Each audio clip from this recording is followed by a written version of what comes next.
ప్రజలందరికీ వందనాలు. మనం వాక్య భాగంలోకి వెళ్దాము. సమూయేలు మొదటి గ్రంథము 16వ అధ్యాయము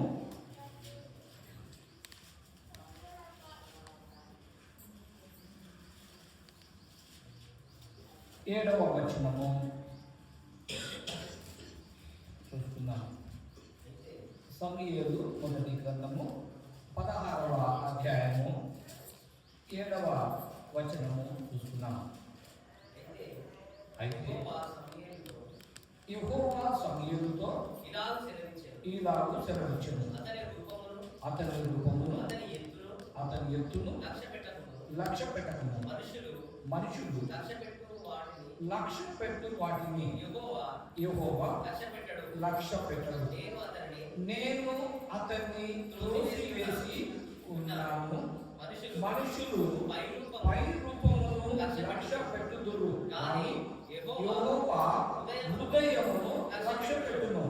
చిన్న ప్రార్థన. మహోన్నతుడ గొప్ప దేవ, నీకు వందనాలు.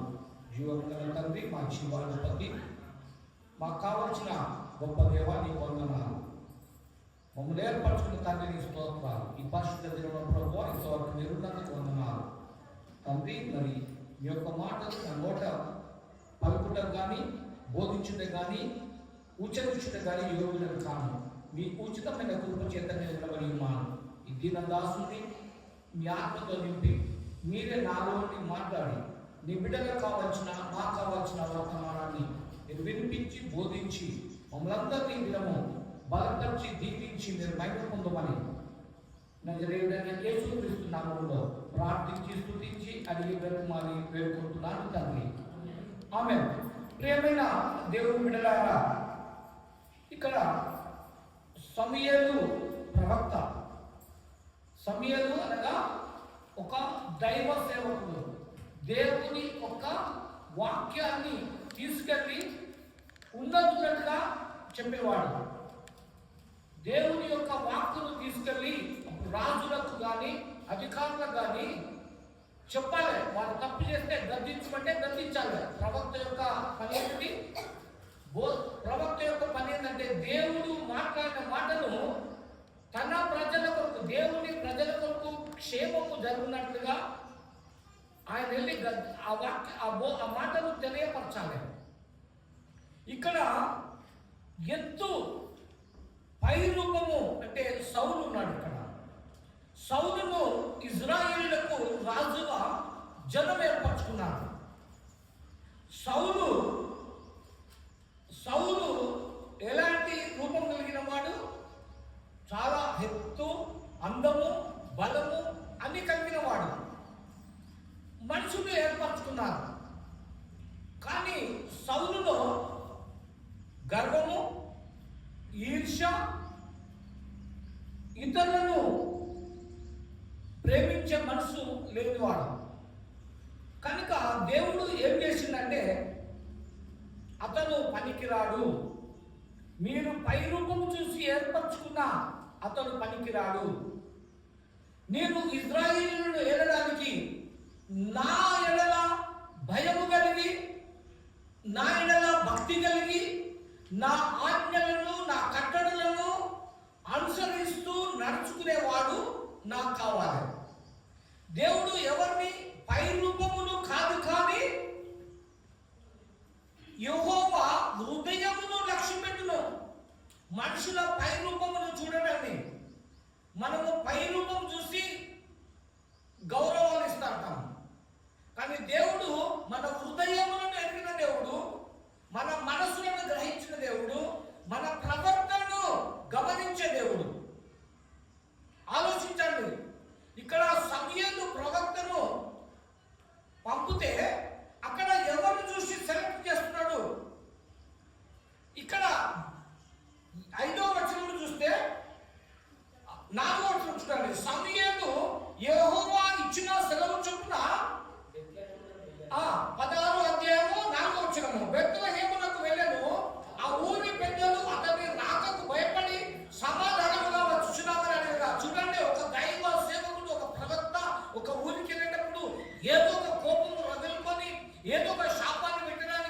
ఏదో ఒకటి తేవడానికి వస్తున్నాడని భయపడింది జనమని.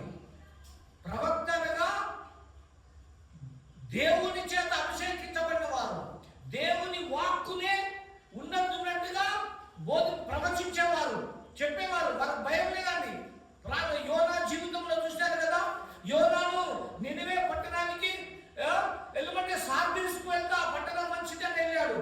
కానీ దేవుని చిత్తము జరిగించాలి కనుక అతడు ఆ నీటిలో సముద్రంలో పడి చేప చేతు కడుపులో ఉండి తర్వాత నినివే పట్టణానికి వెళ్ళాడు. ఎందుకంటే నినివే పట్టణస్తులు బహు ఘోరమైన పాపం చేసేవారు, బహు దేవునికి వ్యతిరేకమైన పనులు చేసేవారు, దైవ సేవకులను కొట్టి చంపేవారు, రాజభోగాలు అనుభవించారు, సుఖభోగాలు అనుభవించేవారు, నీతిని తప్పి అవినీతిగా జీవించేవారు, క్రమం లేని వారు, అక్రమంగా జీవించేవారు, మేడలు బిడ్డలు పెట్టుకొని సుఖభోగాలు అనుభవించేవారు, దేవుని భయము బొత్తిగా ఇచ్చిన వారు. కనుక అక్కడ ప్రవక్త నినివే పట్టణానికి యోనా వెళ్ళి అక్కడ ప్రవచిస్తూ అంటే అక్కడ ప్రవచిస్తాడు ఏమని, మీ రాజ్యము నాశనం అయిపోతాను, నాశనం చేయబోతున్నాడు దేవుడు అని ప్రకటిస్తే రాజులేమి, గర్భులేమి, అరుపులేమి, పశువులేమి, గాడిదలేమి, చిన్న పిల్లలేమి పాలు తాగకుండా గోనెపట్ట కట్టుకొని ఎంతో భయము కలిగి దేవుని ఉగ్రత మా పట్టణం మీద రావద్దని భయము కలిగి వారు గోనెపట్టలు కట్టుకున్నట్టుగా ఉన్నారు. అదే విధంగా నినివే పట్టణస్తులు దేవుని మాటకు భయపడి లోబడి తమ పాపములు ఒప్పుకొని ప్రార్థన చేస్తే చేస్తానన్న కీడు చేయకుండా కాపాడింది. అదే సొదొమ గొమొర్రా పట్టణాన్ని అదే విధంగా దూతలను పంపించాడు. అక్కడ మనుషులు పోతే చంపుతానని దేవుని దూతలను పంపించారు. దేవుని దూతలను పంపిస్తే వారు అందమైన వాళ్ళని చెరబడ్డాలని చూస్తారని సొదొమ పట్టణాన్ని పట్టణస్తులు వారు ఇంకా భయంకరమైన పాపం చేసేవారు. అలాంటి వారు దూతలే జాక్కొని చుట్టూ తిరిగి ప్రకటించుకుంటూ వచ్చారు. ఆ సమయంలో లోతు కుటుంబం ఉంది, అబ్రహాము యొక్క చుట్టాలు. వారిని బయటికి వెళ్ళిరండి, వెనుకకు చూడద్దు అన్నారు. ఈ పట్టణాన్ని దేవుడు నాశనం చేస్తున్నాడు. ప్రవక్త చెప్పిన మాట దేవుని వాక్కు, దేవుని నోటి నుండి వచ్చిన మాటే తప్ప వేరే బోధించడానికి లేదు. ఇప్పుడు బోధకుడుగా నేను నిలబడ్డాను ఇక్కడ, నేను మీలాంటి మనిషినే, కానీ అభిషేకించబడిన వాడిని, దేవుని పిలుపుకు లోబడిన వాడిని, ఉద్యోగం చేసుకుంటా ఉండేవాడిని. నా ఉద్యోగాన్ని వదులుకొని రమ్మంటే ఉట్టి చేతుల బయటకు వచ్చాను. నాకున్న ఫెసిలిటీస్ అన్నీ వదులుకొని దైవ సేవకు వచ్చాను. దేవుని పిలుపుకు లోబడి, దేవుని ఆజ్ఞకు లోబడి, దేవుని మాటలను నేను ప్రచురం చేయడానికి, దేవుని వాక్కును బోధించడానికి, తన ప్రజలు నశించుకోవడము దేవునికి ఇష్టం లేదు కనుక దేవుడు మమ్మల్ని ఇలాంటి బోధకులను సేవకులను ఏర్పరచుకొని దేవుని వాక్యాన్ని బోధించడానికి ఏర్పరచుకున్నారు తప్ప దేని కొరకు ఈరో కక్షలతోని, భేదాలతోని, అభిప్రాయాలతోని, స్వార్థముతోని. ఎందుకంటే పై వేషములు చూసే దేవుడు కాదు, హృదయములను చూసే దేవుడు. కాబట్టి ప్రియమైన దేవుని బిడ్డలారా, ఇంకొక మాట మనం చూస్తున్నాం. 16వ అధ్యాయము 6వ వచనం చూస్తున్నాం. 2 సమూయేలు మొదటి గ్రంథము 16వ అధ్యాయము 6వ వచనం చూడు. 16:6.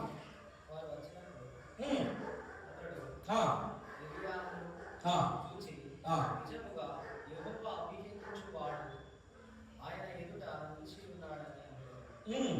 అయితే యెహోవా సమూయేలుతో ఇలా అంటున్నాడు, ఇక్కడ ఈ పిల్లలు ఇతడు వచ్చాడు, బాగా అందంగా ఉన్నాడు, ఎర్రగా ఉన్నాడు. మనం ఏం చేస్తాం, కొన్నిసార్లు కబడ్డీ ఆట ఆడేటప్పుడు ఏం చేస్తారు, ఒక పెద్దగా పొడవున్న వాడిని నా దగ్గర తీసుకుంటా, నా టీంలో తీసుకుంటా అంటారు కదా. కబడ్డీ ఆడేటప్పుడు ఎవరు బలంగా ఉంటారో అతన్ని నా టీంలో చేంజ్ చేసుకుంటా అంటారు. అదేవిధంగా పై వేషం చూస్తే ఆ సమయంలో అన్నాడు ఇతనే కావచ్చు అనుకుంటే, ప్రభు అక్కడ దేవుని వాక్యం ఏమంటుంది, అయితే యెహోవా సమూయేలుతో ఇలా సెలవిచ్చాడు, ఎదురుగా ఉన్న వ్యక్తికి ఇతనే కావచ్చు, నన్ను దేవుడు పంపి ఇతన్ని అభిషేకించమన్నాడు అనుకున్నాడు. కానీ అక్కడ అంటున్నాడు యెహోవా సమూయేలుతో ఇలా సెలవిచ్చు, అతని రూపమును అతని ఎత్తును లక్ష్యపెట్టను. హల్లెలూయా. ఎప్పుడు కానీ మనకు ఎవరో సహాయం చేస్తారు, ఎవరో తోడుగా ఉంటారు, ఎవరో నాకు భుజబలంగా ఉంటారు, నాకు కుడి భుజముగా ఉంటారు, నాకు తోడుగా ఉంటారని పై వేషము చూడద్దండి. ఎవరు హృదయాలు దేవుని యొక్క హృదయము మనుషుల హృదయము ఒకటే ఉండాలి. అది దేవుని ఆత్మ చేత దేవుని నడిపింపు చేత ఉన్నవారికే కరెక్ట్ ఉంటారండి. ఎందుకంటే 10 మందిలో 10 మంది ఒకే తీరుగా ఎందుకు ఉండలేరు? దేవునికి యొక్క హృదయానుసారంగా ఉండలేరు. దావీదు నా హృదయానుసారుడు అని అన్నాడు.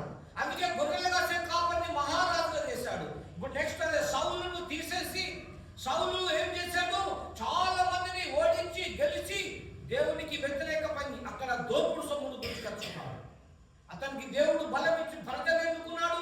దేవుని యొక్క అభిషేకం కూడా దిగొచ్చింది. కానీ అతనిలో గర్వం వచ్చింది, అతనిలో అహంభావం వచ్చింది. అతను రూపు చూసుకున్నాడు, నాకందరూ భయపడతాను అనుకున్నాడు.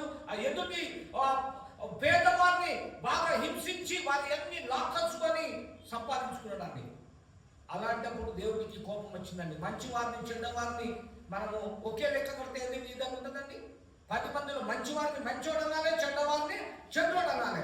కానీ ఏది కూడా నాకు అధికారం ఉందని ఆ ఇష్టానుసారం చేసి బలి అర్పిస్తా అంటే దేవుడు ఒప్పుకోలేదండి. సౌలు యొక్క బలిని దేవుడు ఒప్పుకోలే. నువ్వు అన్యాయంగా అక్రమంగా వాళ్ళ దగ్గరికి లాక్కొచ్చినావు, బలవంతంగా లాక్కొచ్చినావు, వాళ్ళని హింసించినావు. నీ బలి నాకు ఇష్టం లేదు, నీ అర్పణ నాకు ఇష్టం లేదు, ఇదిగో నేను తోసివేస్తున్నాను. దేవునికి ఇష్టమైన రీతిగా జీవించాలండి. మన యొక్క ప్రయాణ జీవితంలో ఎంతవరకు బ్రతుకుతామో అంతవరకు మనము సరి చేసుకుంటూనే జీవించాలండి. రాజులను సైతం గద్దెదించే దేవుడు ఎవరైతే పెద్ద కుప్పం మీద కూడా పైకి లేపుకెళ్తాడండి.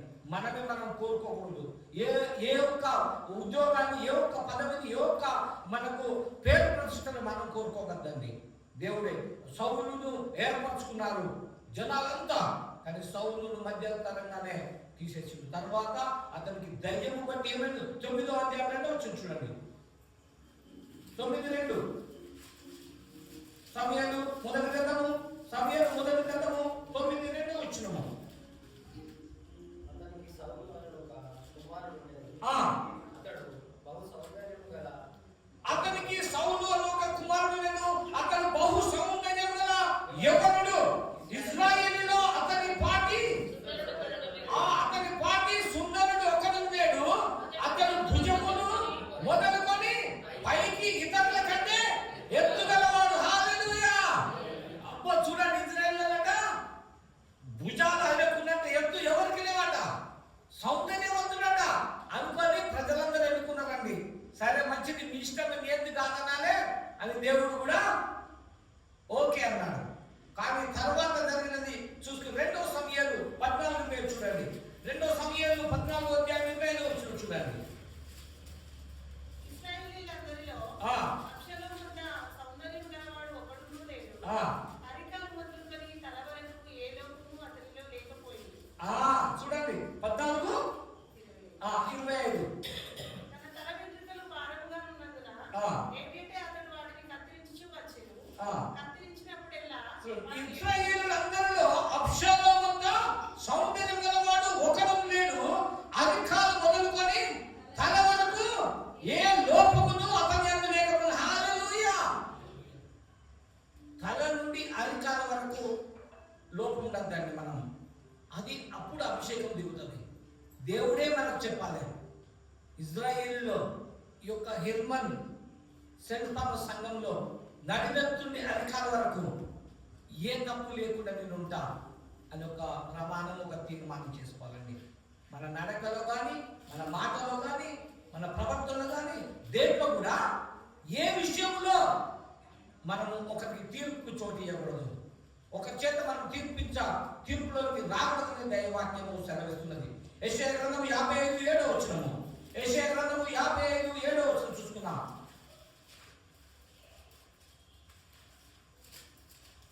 ఉన్నతమైన మహాపర్వతం మీద యెషయా గ్రంథము 55:7 వచనము. చూడండి, భక్తిహీనులు తమ మార్గమును విడువవలెను, దుష్టులు తమ తలంపులను మానవలెను.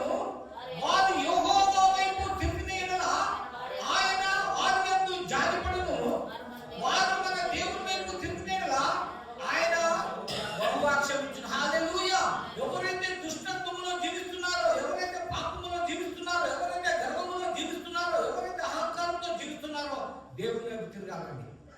దేవుడి వైపు తిరిగితే దేవుడు క్షమించే దేవుడు, ఆయన సంతోషించే దేవుడు. 8వ వచనం చూడండి. నా తలపులు మీ తలపుల వంటివి కావు, మీ త్రోవలు నా త్రోవల వంటివి కావు, ఇదే యెహోవా వాక్కు. మీరు అనుకుంటున్నారేమో, అందుకనే మనం ఆలోచించేటప్పుడు మాట్లాడేటప్పుడు ఆచి పూచి మాట్లాడాలని పెద్ద మనుషులు అంటారండి. అనుభవం ఉన్న వాళ్ళు మనం మాట్లాడే ప్రతి మాటలు ఏదైనా తీర్పులోకి వస్తుందండి. అది మంచిదే కానీ చెడ్డదే కానీ. అందుకే ప్రభు దేవుడు అంటున్నాడు, మీ తలపుల వంటివి నా తలపులు కాదు, మీ ఆలోచన వంటివి నా ఆలోచనలు కాదు, పైరూపము చూడకూడదు. ఎవరైనా మాటలు బాగా మాట్లాడేవారు, అబ్బా నాకు నక్కలు వస్తున్నారు అనుకున్నాం అనుకో, అక్కడికి రానండి. ఎవరే కానీ బాగా బలమున్నది అవసరమవుతుందండి, అవసరం రానండి. కానీ దేవుడే మన బలమై ఉండాలి, దేవుడే మన శక్తి అయి ఉండాలి, దేవుడే మన తోడై ఉండాలి. ఇక్కడ పై విషయము చూడకండి అని దైవాక్యము సెలవిస్తున్నది. మనలో అతిశయమున్నా ఏదున్నా లెక్క పెట్టుడు. మరి ఇంకో మాట 2 సమూయేలు 22:23, 2 సమూయేలు 22:23 వచ్చినాము.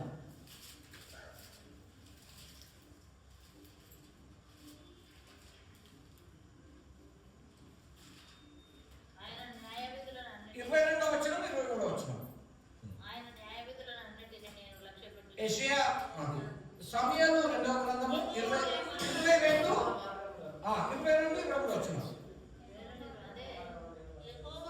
యెహోవా మార్గములను నేను అనుసరించున్నాను, భక్తి హీనుడనై నా దేవుని విడిచిన వాడను. హల్లెలూయా. భక్తి హీనుడు ఆయన న్యాయములన్నిటిని నేను లక్ష్యపెట్టుచున్నాను, ఆయన కట్టడలను త్రోసివేసిన వాడను కాను. చూడండి, హల్లెలూయా అంటున్నాడు. యెహోవా మార్గములను నేను అనుసరించున్నాను, భక్తి హీనుడనై నా దేవుని విడిచిన వాడను కాను, ఆయన న్యాయ విధులను అన్నిటిని నేను లక్ష్య పెట్టుచున్నాను, ఆయన కట్టడలను త్రోసివేసిన వాడను కాను. దేవుని యొక్క కట్టడలుగా దేవుని మాటలు, దేవుని మాటలు ఈ బైబిల్లో ఏమున్నాయో అది ప్రచురించినప్పుడు బోధించినప్పుడు వాటిని అనుసరించాలండి. ఈ ఆజ్ఞలను ఒక సేవకుడు బోధించినప్పుడు వాటిని అనుసరించాలి. వాటిని బట్టి మళ్ళా క్వశ్చన్ ఇస్తుడు కాదండి. ఇలా వాక్యం దగ్గర క్వశ్చన్ ఉందా కింద, నేను అనుసరించు వాడని అంటున్నాడు. హృదయానుసారం ఎవరు? దేవునికి హృదయానుసారం ఉండగా కట్టడలు అనుసరించమనండి. ఎవరైతే ఎదురు క్వశ్చన్ వేస్తారో, ఇప్పుడు దేవుని వాక్యము మీకు అందరికి చదువుతే చదువుకోండి, ఉన్నట్టు బోధిస్తున్నానా లేక మన కల్పించి బోధిస్తున్నానా? వాక్యాన్ని అప్పుడు నువ్వు క్వశ్చన్ ఇవ్వచ్చు. లేని కల్పన కథలు చెబితే, బైబిల్ లేని మాటలు చెబితే, బైబిల్ లేని వ్యక్తుల గురించి చెప్తే మీరు ఆబ్జెక్షన్ చేయవచ్చు. ఎవరైనా కానీ క్వశ్చన్ చేయవచ్చు, ఎక్కడో పట్టుక చెప్తాను మాస్టర్ని. కానీ పరిశుద్ధ గ్రంథంలో దేవుడు అంటున్నాడు, ఇక్కడ ఏమంటున్నాడు, యెహోవా మార్గములను నేను సౌలు విడిచిపెట్టిండు. దేవుని మాటకు లోబడకుండా ఆయన ఇష్టానుసారంగా జీవించుడు. తర్వాత సమూయేలును పంపించాడు, వేరొకరు అభిషేకించమని. అభిషేకిస్తే అక్కడ ఎవరు చూశాడు? ఇక్కడ మన పాఠ్య మొదలు కదా 16వ అధ్యాయం, సమూయేలు మొదలు కదా 16. ఇక్కడ 10వ వచనం,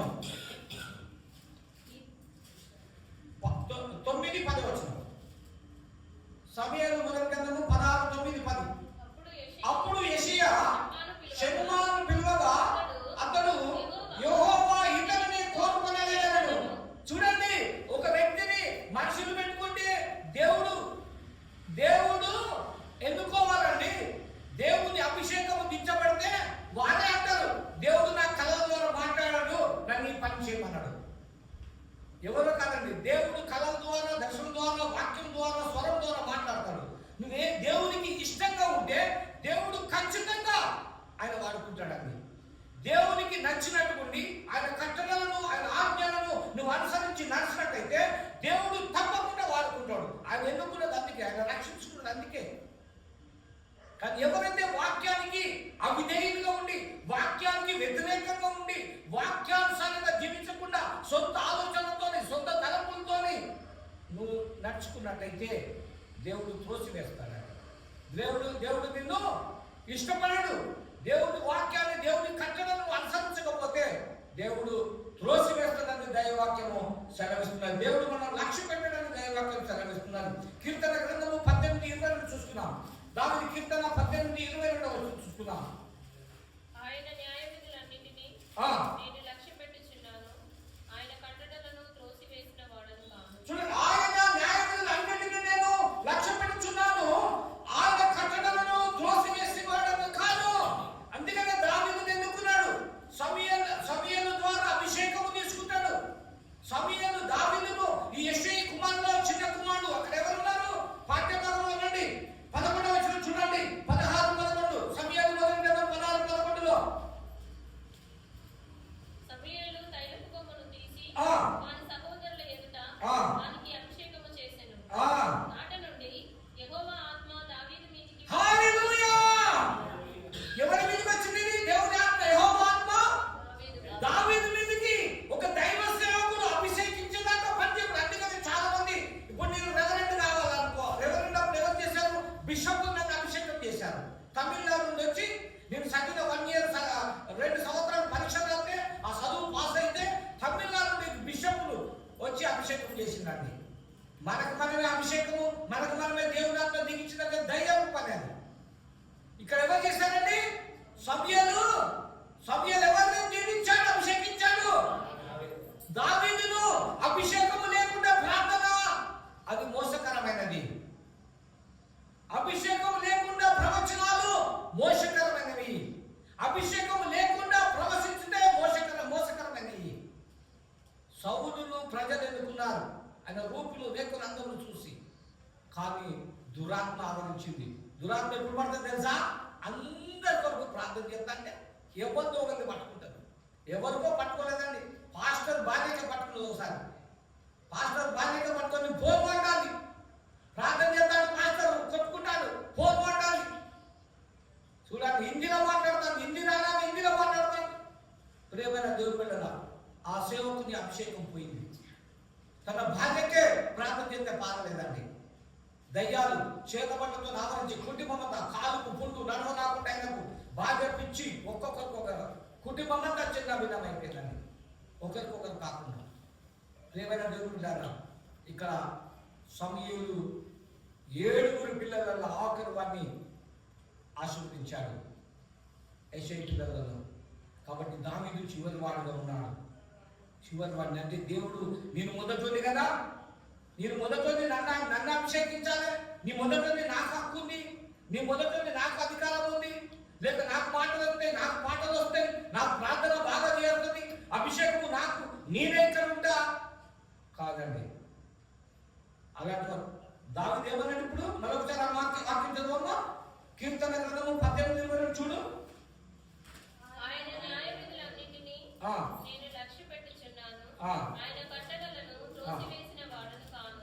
అది నేర్చుకోవాలి. ముందుగా ఒక విశ్వాసి నేర్చుకోవాల్సింది ఏంటి? ఆయన న్యాయ విధులన్నింటినీ నేను లక్ష్య పెట్టుచున్నాను, ఆయన కట్టడలను త్రోసివేసిన వాడను కాను. 21వ వచనం చూడు. ఇప్పుడు యెహోవా మార్గములను నేను అనుసరించున్నాను, భక్తిహీనుడనై నేను నా దేవుని విడనాడిన వాడను కాను. ఎవరైతే భక్తి లేదు అంటే దేవుడు విడిచిపెట్టినట్టండి. దేవుడు ఎవరైతే భక్తి ఉండదో దేవుడు ఆత్మ వాళ్ళలో ఉండదండి. దేవుడు అంటే క్రమం లేదు, భక్తి లేదు. భక్తి ఉంటే ఏం చెప్తారండి? దేవుడు భక్తి ఉంటే క్రమశిక్షణతో ఉండి మంచిగా ఉంటారండి. భక్తి లేని వాళ్ళు ఇష్టానుసారంగా కూర్చుంటారు, ఇష్టానుసారంగా మాట్లాడుతుంటారు, ఇష్టానుసారంగా ప్రవర్తిస్తుంటారు. ఈయన అదే అంటున్నాడు, నేను అనుసరించున్నాను, భక్తిహీనుడనే నేను నా దేవుని విడిచిన వాడను కాను, ఆయన న్యాయ విధులన్నింటినీ నేను లక్ష్య పెట్టుచున్నాను, ఆయన కట్టడలను త్రోసివేసినవి కాదు. అంటే ఈ మాటలు నాకు కాదు అంటే భక్తిహీనుడివే. ఈ వాక్యము నాకు కాదు అంటే నీ భక్తి లేదన్నట్టే. ఈ వాక్యము బోధించిన వాక్యం దావీదు అదే అంటున్నాడు, నేను భక్తిహీనుడనై నిన్ను విడిచిపెట్టలేదు, నీ కట్టడలను అనుసరించి నడుచుకుంటున్నాను. కనుక సమూయేలుతో అభిషేకం పొందుకున్నాడు. మనకు అభిషేకం ఎప్పుడు వస్తుందండి? ఎప్పుడైతే దేవునికి ఇష్టానుసారంగా, హృదయానుసారంగా, భయము కలిగి, భక్తి కలిగి, క్రమశిక్షణతో ఉంటామో, నిత్యము దేవుని సన్నిధిలో మనం ఉంటామో, అప్పుడు మనకు అభిషేకం దేవుడు తీస్తాడండి.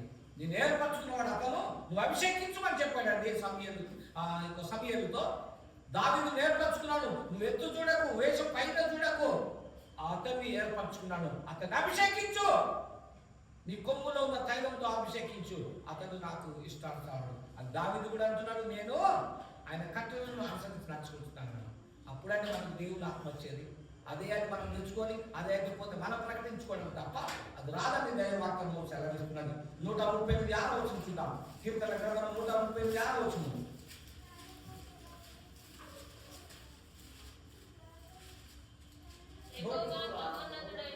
చూడండి, యెహోవా మహోన్నతుడైనను, ఆయన దీనులను లక్ష్యపెట్టును, ఆయన దూరం నుండి గర్విష్ఠులను బాగా. హల్లెలూయా. భయభక్తుల్లో ఆయన దగ్గర ఉంటారట. గర్విష్ఠులను అక్కడికే గుర్తుపడతారు దేవుడు. అర్థమే కదా.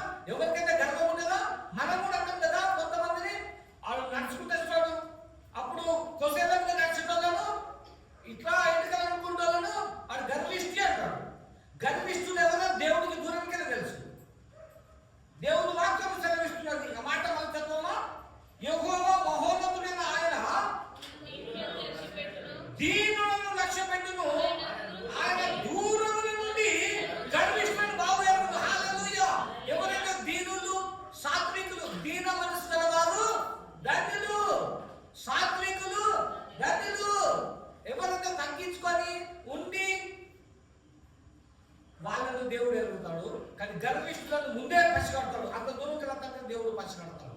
కాబట్టి ఇక్కడ ఏమైనా దేవుడు ఉంటారా, మనం దీనులుగా సాత్వికంగా ఉండాలని దేవుడు కోరుకుంటున్నాడు. 144 చూసుకున్నాం. 144 కీర్తన గ్రంథం 144 వచ్చినము.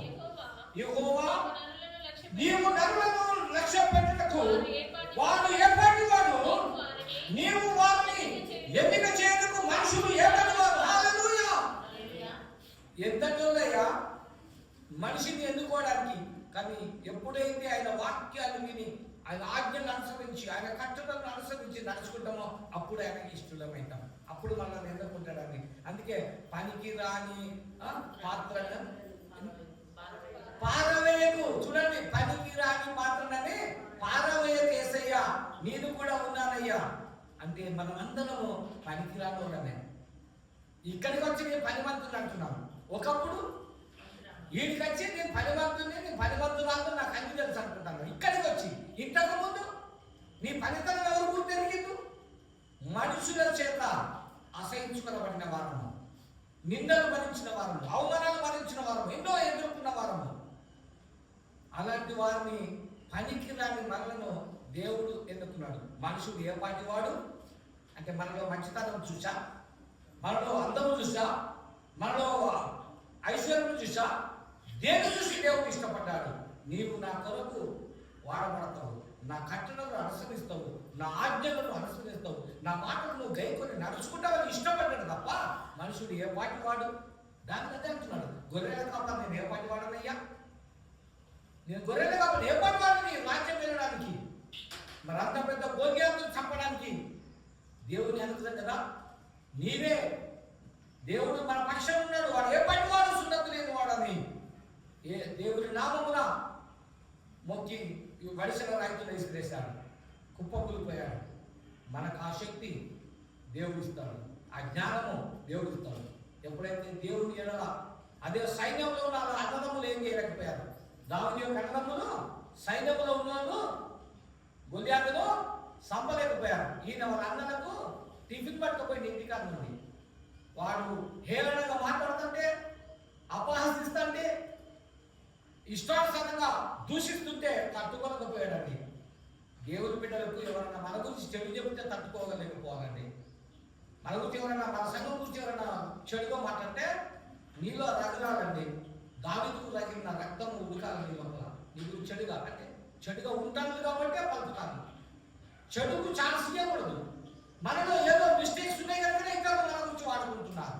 కాబట్టి ఆ మిస్టేక్లను మనం కరెక్షన్ చేసుకోవాలి, ఆ బలహీనతను మనం సర్చ్ చేసుకోవాలి.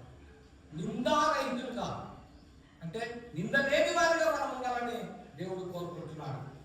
దావీదు అంటున్నాడు, నీ ఆజ్ఞలు నీ కట్టలను అనుసరించి నడుచుకుంటున్నాను. నరమంతుడు ఏపాటి వాడయ్యాను మమ్మల్ని జ్ఞాపకం చేసుకోవడానికి. అది మర్చిపోతున్నాం. అది మర్చిపోయి మనకు మనమే గొప్ప అనుకుంటున్నాం, మనకు మనకే అన్ని తెలుసు అనుకుంటున్నాం.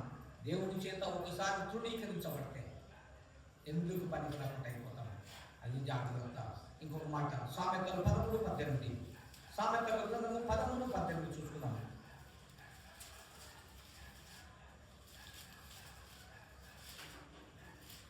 శిక్షను ఉపేక్షించువానికి అవమాన దారిద్ర్యములు ప్రాప్తించును, గద్దింపును లక్ష్యపెట్టువాడు హల్లెలూయా.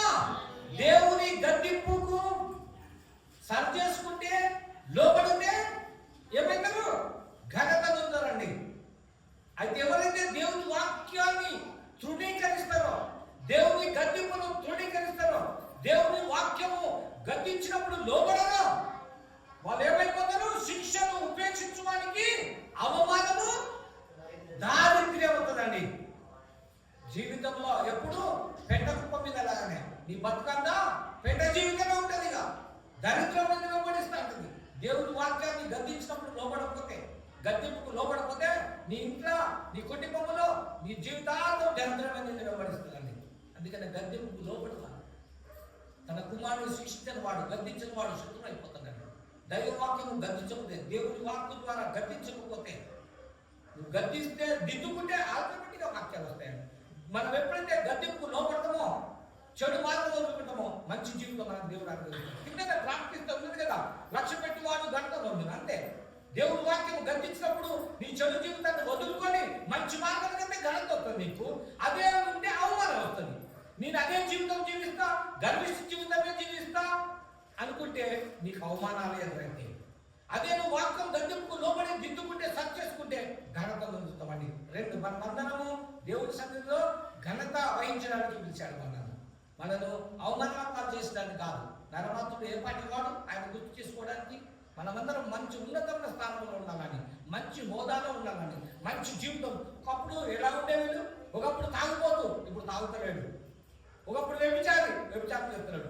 ఒకప్పుడు సినిమా చూసేవాడు, చూస్తలేడు. అని దేవుని వాక్యం గద్దించడం లోబడి వాడు ఘనత పొందుతాడు. అదే ఘనత అంటే ఒకప్పుడు ఈ జీవితం జీవించాడు, ఇప్పుడు ఇలాగా జీవిస్తున్నాడు. నేను ఊహించలే, నా కళలో కూడా అనుకోలేదు నువ్వు మారుతావని. నేను కళలో కూడా నేను నమ్మలేదు నువ్వు ఈ విధంగా మారుతావని. ఆ ఘనత ఎక్కడికి వచ్చింది? దేవుని వాక్యం విని లోబడి పట్టుబడితేనే కదా, దైవ సేవకులు ప్రార్థన చేస్తేనే కదా, దైవ సన్నిధిలో ఉంటేనే కదా. ఎందుకు మర్చిపోతున్నాం? మనం పై వేషం చూడకూడదండి, లోక సంబంధం వైపు చూడకూడదు, లోకానుసారం మనకు బలం ఉంటుందని అనుకోకూడదు. అలాంటి వారిని దేవుడే తృణీకరించాడు. సౌలును ఎన్నుకున్నాడు, అలాంటి వారిని తృణీకరించాడు. అతనికి దయ్యం పట్టిందండి. అతనికి సౌలుకు దయ్యాలు పట్టే మెంటల్ అయిపోయాడు. మెంటల్ అయిపోతే ఈ దావీదు పాటలు పాడుకుంటూ ఆయనే ఆ యొక్క వాయిద్యాన్ని వాయిస్తే ఆయన మెంటల్ తక్కువయ్యేది. అలాంటి వాడు మళ్ళీ కృతజ్ఞత లేకుండా దావీదును చంపాలని చూసిన ప్రయత్నాలు. అందరూ ఎప్పుడైతే ఆ యొక్క గొలియాతును చంపినప్పుడు సౌలుకు 1000 కొలది, దావీదుకు 10,000 కొలది దూరిందండి. మన సంఘము లేవాలని ఒకరిని మెచ్చుకుంటే చాలండి, ఇంకోలో దూరుతుందండి. ఒక్కరిని మెచ్చుకుంటే ఇంకోలో దూరుతుందండి. దయ్యము దూరుడంటే దయ్యమే. నీకున్న టాలెంట్ ఉపయోగించు, నీ ఘనతను దేవుడు దగ్గరికి రావాలి. ఘనత ఎవరిని అంటే ఒకరు ఓర్చుకోరండి, ఒకరిని మెచ్చుకుంటే ఒకరు ఓర్చుకోరండి, ఒకరిని తింటే ఒకరికి కోపం వస్తుందండి. అన్నోళ్ళకు కాదు, అన్నోళ్ళకు ఇంకోళ్ళు రెచ్చగొడతారండి. ఇంకోళ్ళు మెచ్చుకుంటే అది కూడా తప్పే. ఇవి కరెక్ట్ కాదు. దైవ సన్నిధిలో ఒక సంఘం అంటే పవిత్రమైనది, పరిశుద్ధమైనది, నిష్కలంకమైనది, నిర్దోషమైనది ఉండాలి. అందుకని సార్దీస్లో ఉన్న సంఘము, పెర్గములో ఉన్న సంఘము, సూరశైలంలో ఉన్న సంఘము, ఈ ఎఫెస్లో ఉన్న సంఘము, ఇవన్నీ సంఘాలకు దేవుని ప్రకటన గ్రంథంలో మరి యోహాను గారి ద్వారా మరి ప్రవచించబడింది. వాటి మన సంఘము ఆ దేవుడిలో ఒక చిన్న పార్ట్. మనం కూడా ఎలా ఉండాలి?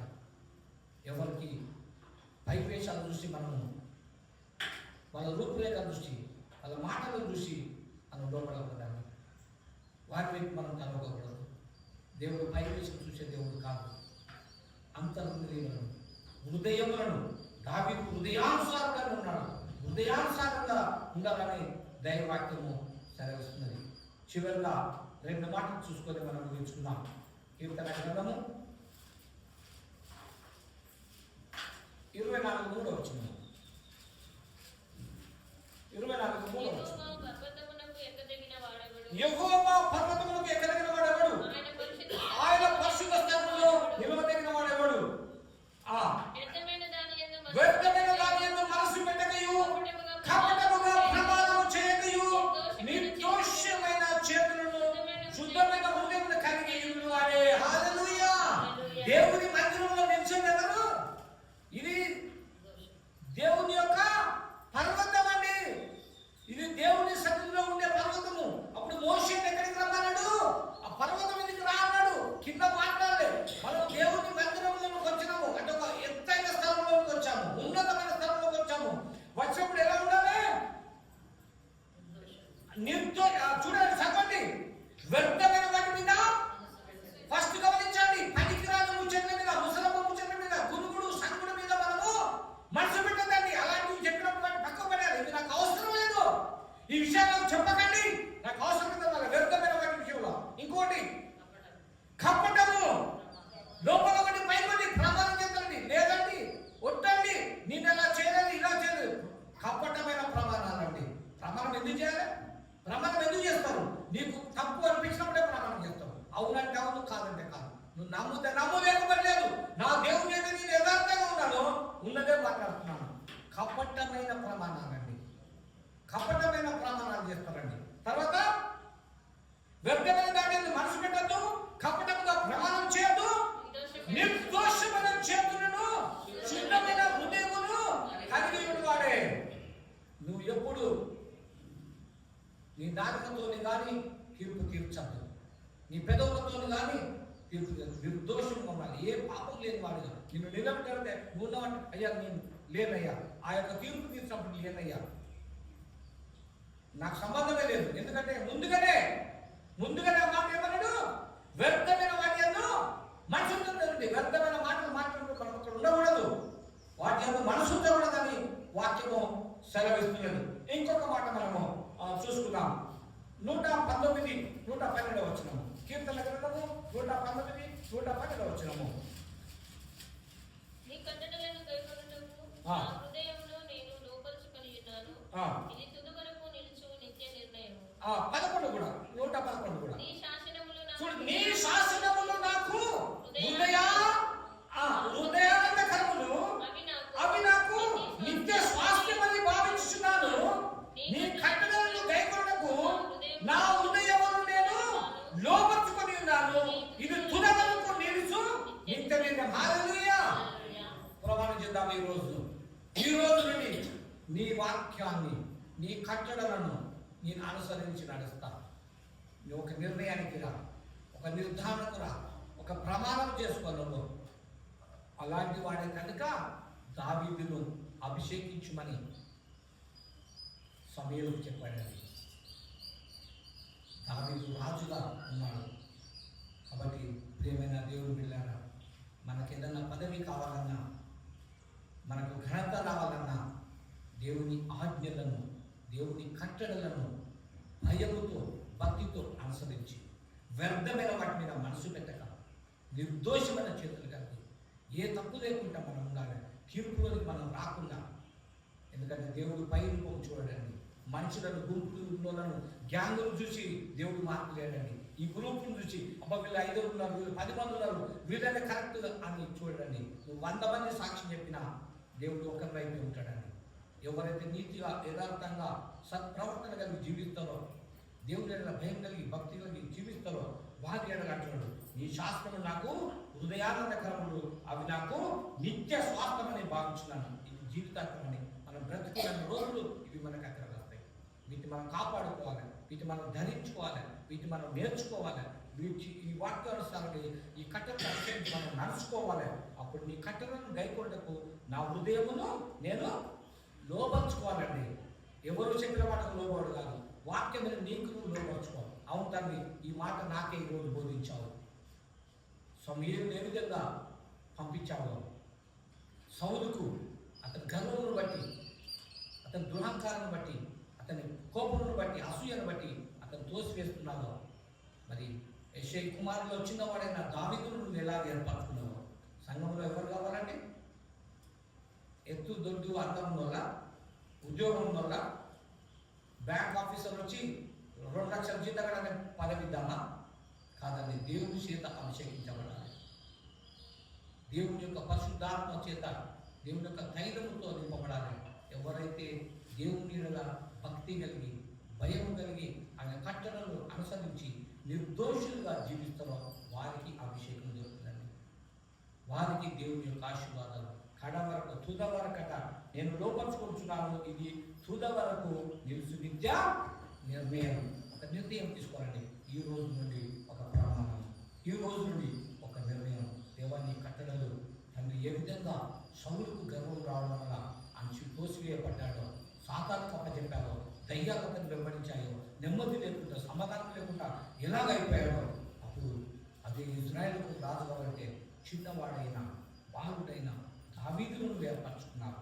అంత గొప్ప గొర్రెల రాసే కావాలి. దేవుని సన్నిధిలో ఎవరైతే దేవుని కట్టడలను, ఆజ్ఞలను అనుసరించి లోబడి వాటిని ఆస్వాదించుకుంటారో, నిర్దోషులుగా ఉంటారో, దేవునికి హృదయానుసారం ఉంటారో వారికి పదవులు, వారిని దేవుడు ఘనత, వారిని దేవుడు ఉన్నతమైన స్థితికి తీసుకెళ్తారు. అదే దేవునికి వ్యతిరేకంగా ఉన్నవారు గర్విష్ఠులను, అహంకారులను, కపటమైన వారిని అనగా దొరుకుతారండి.